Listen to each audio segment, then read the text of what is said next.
Alarm from Ortiz. Caraba was technically a yellowcap, but he considered himself a mercenary for his family's farm. He'd joined up and lied about his age to be near his brother.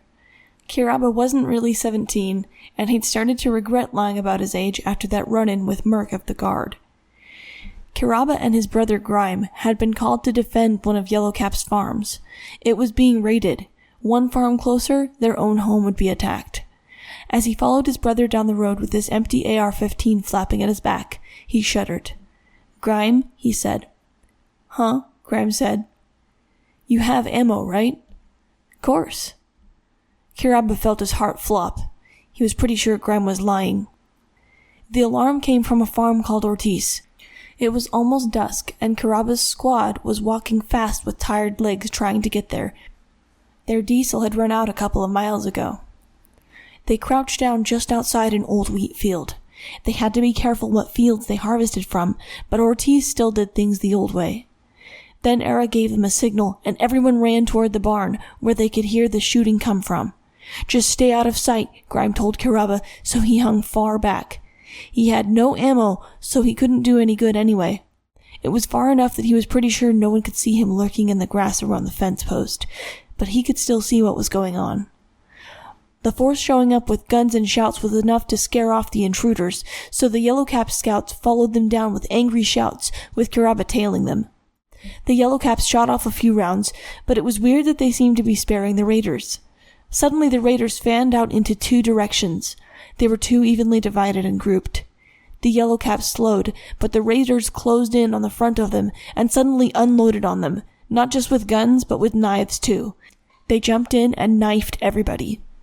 Caraba ran closer, but realized there was nothing he could do.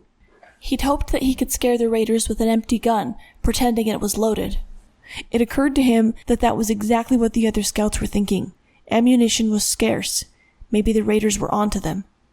He crept up slowly, watching with horror as the raiders knifed anyone that looked strong enough to get back up. One of them crouched over Grime.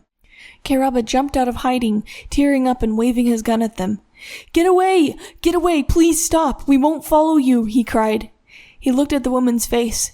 She held a knife above Grime, about to stab downward into his neck, while he grimaced, waiting to be killed. She was just doing what she was supposed to do, eliminating a future problem. He could see the concern written on her face. "Just him," Caraba said, crying. He let her see his distress. "Please, he's my brother." She stood up, tapping one of her companions on the shoulder. "It's enough, right? Can we go get the harvest?" "We won't bother you," Caraba repeated. "Please." He knelt down and crawled closer to his brother. The raiders stepped back over the bodies, looking at each other with small nods, deciding that they were pretty merciful people. Caraba would let them think that. He looked around at the stuff they had on them for something he could use to bandage Grime. There were bandages in his pack. Caraba sobbed with relief. Grime had been cut on the inside of the arm. It was shocking sometimes how these raiders seemed to know just where to hit to make their attacks more lethal. He wrapped it up quickly, begging his brother to stay until he could bring help. As he stood up, panting, he saw the other wounded lying all over the dirt road.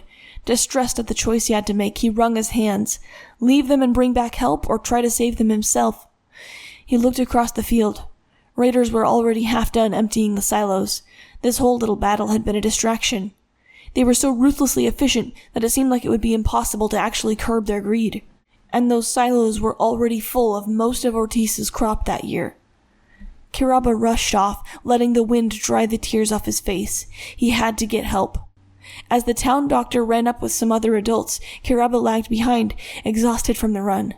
"He'll be all right," the doctor was calling back to him. Caraba knelt by his brother. Thank God he'd made the right decision.